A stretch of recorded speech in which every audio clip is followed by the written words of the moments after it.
Hey, let me listen to my Sky Scratcher music. What the frick is Sky Scratcher? My own game, which you should watch out for when it releases on itch.io for free.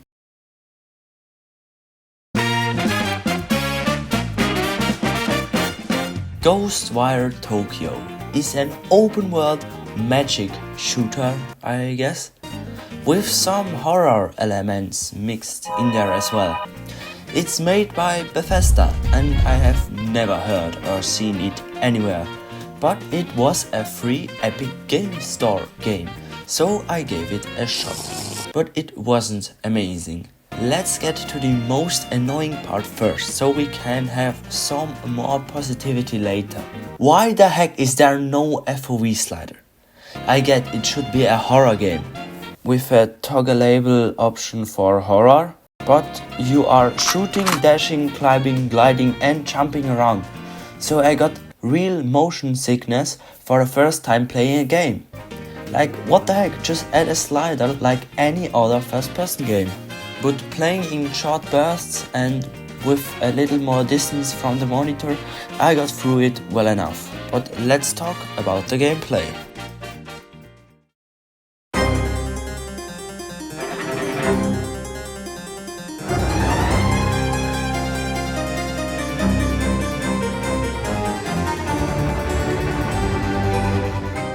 The first few things you do in this game is walking around and fighting stuff with your little magic attack.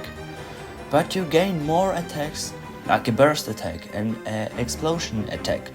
Your movement is pretty limited, but take my advice and put your skill points in movement abilities, because the game just feels so much better with a dash or a ground slam.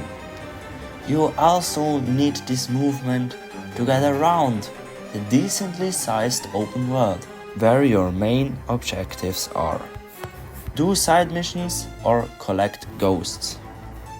The collecting ghosts thingy gets stale pretty quick, and side missions I can't really rate because I did like 2 of them. But I think that's a bad sign when I get turned off by 2 side missions. But if you play just the story, you can have a great time, especially with the enclosed sections, which don't take place in the open world. Let's get to the graphics for a second. The graphics looks good enough, but my laptop struggles sometimes. Even if the game looks much worse than Guardians of the Galaxy, for example. And the constant raining doesn't make it better.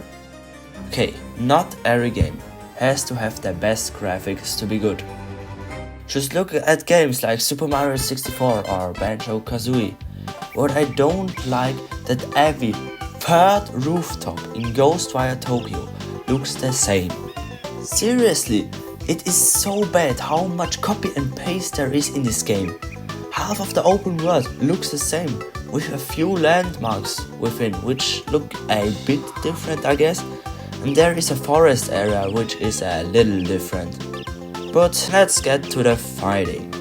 The fighting system is very satisfying, and with the right upgrades, a lot of fun. Highlights are the perfect parry and the ground slam. Dashing makes dodging also much easier, because the game expects you to block for some of the attacks, and if you don't do a perfect block you get damage anyway. And there is a little problem with this, because this is a first person game, and if enemies are behind you, you aren't able to see them and you can't do a perfect block. The damage enemies deal is also not very balanced, because some enemies do like 10 damage and some 80 with a not powerful looking attack. So that's the main gameplay. Let's see how it ties into the story.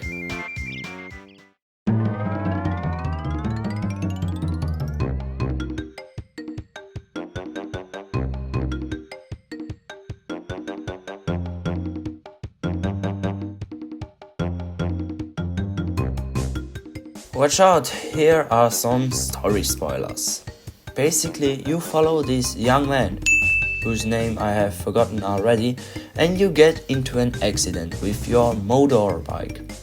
but you survive because a ghost possesses you and all the people in Tokyo vanish for some reason, and you have to save them.